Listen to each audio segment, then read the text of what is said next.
Assalamualaikum warahmatullahi wabarakatuh. Nama saya Putri Hasanah dari program studi psikologi dengan NIM 2019-039. Di sini saya akan melakukan wawancara karena persyaratan untuk ujian tengah semester yaitu mata kuliah metode observasi. Dan di sini sudah ada teman saya yang bernama Bella Melia. Kalau boleh tahu, Bella dari jurusan apa ya? Aku dari jurusan Teknik Informatika, kampus B. Bella asalnya dari mana, Bella? Aku dari Lampung. Hai. Baik, di sini aku mau mewawancarai kamu mengenai quarter life crisis. Tujuan dari wawancara ini adalah untuk mengetahui quarter life crisis pada kaum muda masa kini. Oke, pertama, sebelumnya Bella udah tahu belum quarter life crisis itu apa? Belum sih, kan beda jurusan kita. Nah, jadi di sini quarter life crisis itu adalah sebuah perasaan khawatir dalam diri seseorang yang disebabkan oleh ketidakpastian dalam kehidupan yang akan datang gitu loh. Boleh saya tanya beberapa pertanyaan ke Bella? Ya boleh.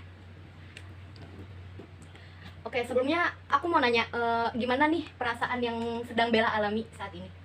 Saat ini ya biasa aja sih, seneng, nggak seneng Ya. juga, nggak sedih juga, apalagi lagi jauh dari orang tua, mencari ilmu.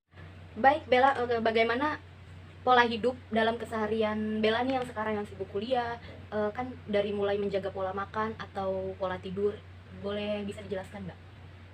Ya, untuk keseharian kuliah pasti dari Senin sampai Jumat. Untuk organisasi juga kayak pola makan bener-bener nggak teratur, pola tidur apalagi nggak ada yang ngingetin, nggak ada yang masakin, jauh dari orang tua, mencari ilmu dan banyak pikiran yang kedepannya kayak belum nggak stabil dah. Jadi belum teratur ya? Belum, Gitu ya? masih jauh dari kata Oke. teratur ya. Itu nggak patut dicontoh teman-teman. Oke, kalau gitu, untuk apakah ada kecemasan terhadap masa depan gitu? Apakah Bella memiliki rasa cemas gitu akan masa depan Bella yang nantinya akan mendatang? Pasti ada lah setiap remaja, setiap orang yang sekolah, kuliah, pasti ada rasa cemas, oh nanti kita bakal jadi apa, nanti kedepannya kita setelah lulus akan kemana, mendapat pekerjaan apa, apakah sesuai dengan jurusan kita atau tidak, itu pasti ada di setiap manusia, di setiap pelajar, di setiap mahasiswa, di setiap orang yang sudah lulus sekolah, pasti ada kekhawatiran itu. Apakah selama ini ada sebuah kegagalan yang pernah dialami oleh Bella? Ya kebetulan kegagalan itu tahun kemarin, eh, ada sesuatu hal yang saya inginkan dari saya kecil sampai saya besar, dan di titik itu saya gagal. Pasti ya hal yang sudah kita dambakan dan tidak tercapai itu ya tahu sendirilah bagaimana tidak, ya pokoknya seperti itu deh. Boleh bisa diceritakan apa kegagalan yang pernah dialaminya? Harus disebutin ini.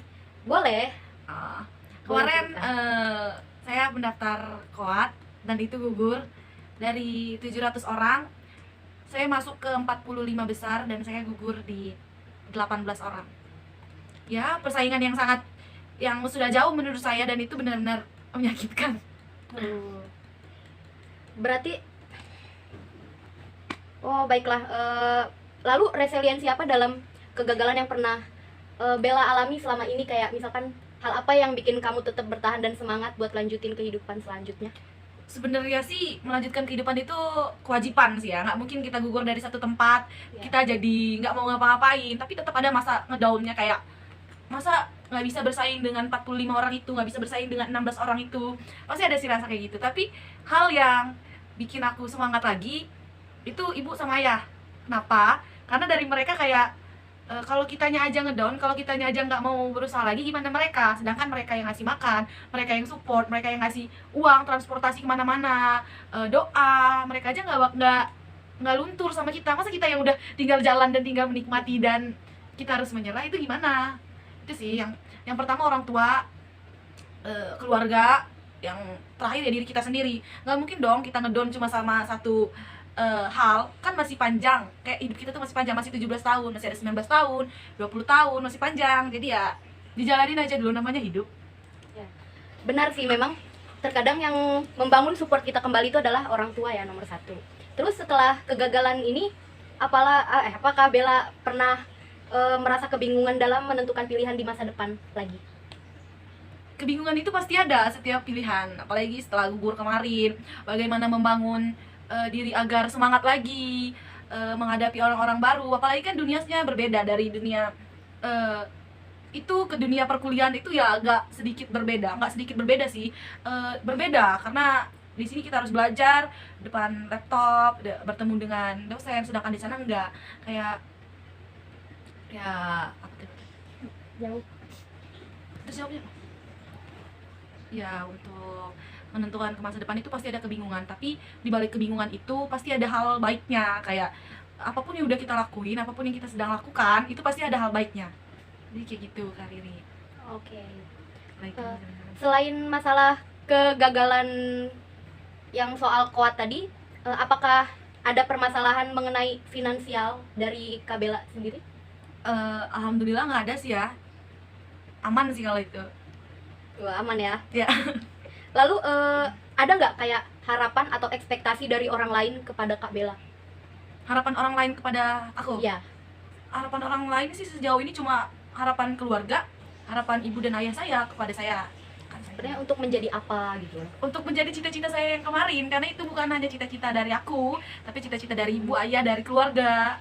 Karena basicnya bukan di kesehatan atau di perkuliahan atau di belajar, karena basicnya di situ. Jadi mereka juga tahu takutnya aku kuliah itu tertekan, kayak paksaan. Nah, lalu respon terhadap ekspektasi yang diberikan oleh orang lain itu bagaimana Kak Bella merespon harapan-harapan dari orang tersebut? Responnya sih harus Merasa apa nih?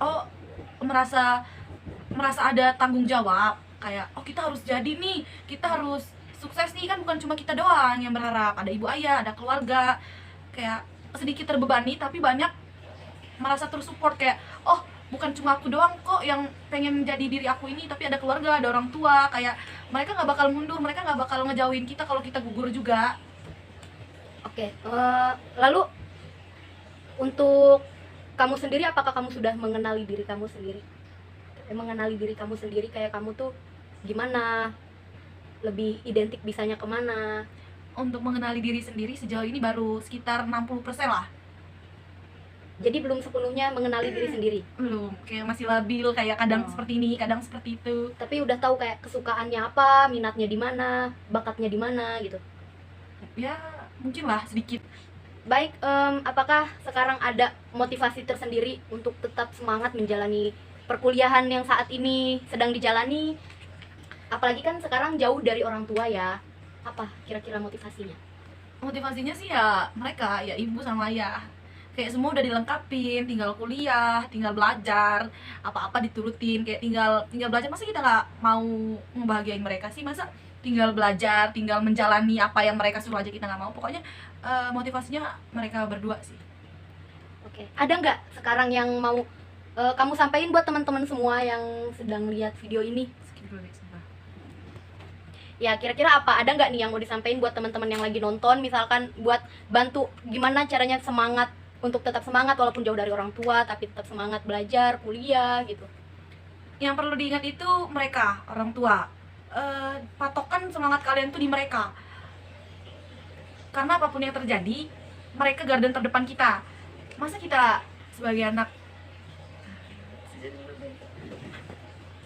Dan untuk jauh dari orang tua namanya juga belajar. Masa kita jauh sedikit dari orang tua, nggak apa-apa lah, yang penting mereka bahagia, dan yang penting apa yang mereka, orang tua kita suruh, kita jalani di sini, pasti hidup kita tenang dan aman. Dan untuk kegagalan, namanya juga hidup, nggak mungkin jalannya lurus terus, pasti ada gagalnya, ada yang nggak baiknya, ada yang nggak senengnya, nggak mungkin dong hidup kita senang-senang terus. Jadi dinikmatin aja, dijalanin aja, stres wajar, namanya juga masa remaja, kayak masih bimbang, kita nanti kedepannya bakal jadi apa, kita nanti kalau lulus bakal kuliah di sini, terus lulusnya nanti kerja di mana, terus itu sebenarnya itu nggak perlu dikhawatirkan. Kesuksesan itu bukan dari situ saja.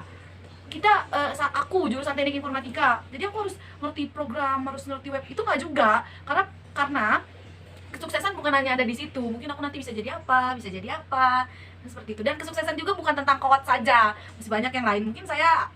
Mungkin menjadi kowat di usia kemarin menjadikan saya sombong. Jadi harus pemikiran yang positif itu harus benar-benar ditanamkan di saat kita sedang jatuh atau sedang gagal. Seperti itu. Oke, sepertinya cukup ya wawancara kita kali ini. Sebelumnya terima kasih banyak nih udah meluangkan waktu untuk diwawancara. Gak apa-apa, aku suka kok, suka berbicara, Ya. suka ditonton sama orang juga, aku suka, gak apa-apa. Oke, Terima kasih Bella. Sama-sama. Terima Dadah. kasih waktunya, selamat istirahat. Terima kasih teman-teman semua yang udah dengerin.